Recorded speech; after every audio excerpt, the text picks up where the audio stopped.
જય શ્રી કૃષ્ણ, જય દ્વારકાધીશ મિત્રો. આજે આપણે અધ્યાય 17નો 10મો શ્લોક સમજીશું.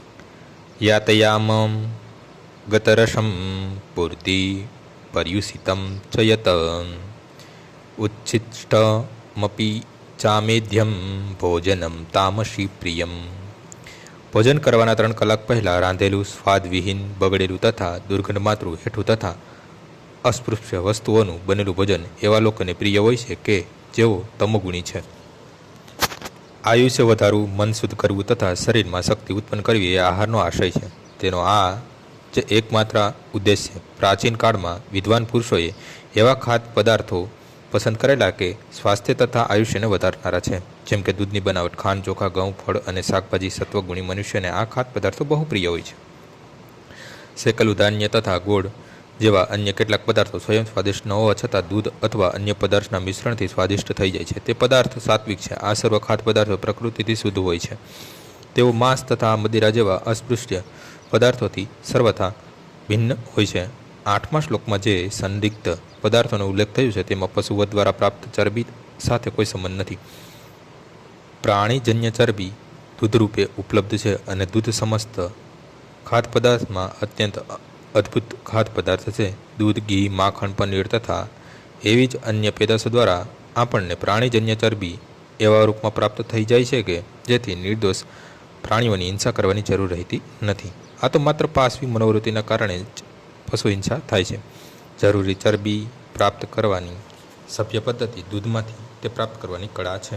પશુવધ તો અમાનુષી છે. વટાણા, દાળ, ઘઉં વગેરેમાંથી પુષ્કળ પ્રમાણમાં પ્રોટીન ઉપલબ્ધ હોય છે.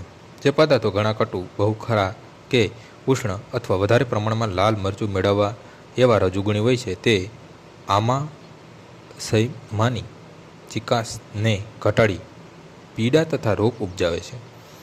તમોગુણમાં રહેલા આહાર ખાસ કરીને એ હોય છે કે જે વાસી હોય છે. જમ્યાના 3 કલાક પહેલાં બનાવેલું કોઈ પણ ભોજન ભગવાનને ધરાવેલા ભોજનના પ્રસાદ સિવાય તામસી માનવામાં આવે છે. એવા ખાદ્ય પદાર્થ બગડી જવાથી તેમાંથી દુર્ગંધ આવે છે, જેનાથી તામસી લોકો મોટે ભાગે આકર્ષાય છે, પરંતુ સાત્વિક લોકોને તે ધૂર્ણાસ્પદ લાગે છે. ઉચ્છિષ્ટ અન્ન ત્યારે જ ખાઈ શકાય કે જ્યારે તે પહેલાં ભગવાનને ધરાવેલા અન્નનો અંશ હોય અથવા સંત પુરુષ, ખાસ તો સદગુરુ દ્વારા પ્રથમ ગ્રહણ કરેલું હોય.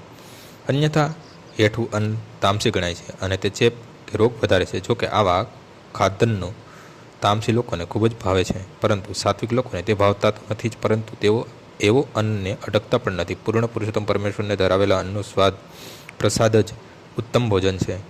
ભગવદ્ ગીતામાં ભગવાન કહે છે કે તેઓ શાકભાજી, લોટ તથા દૂધમાંથી બનાવેલા પદાર્થોને ભક્તિભાવે અર્પણ કરાય તો સ્વીકાર કરે છે.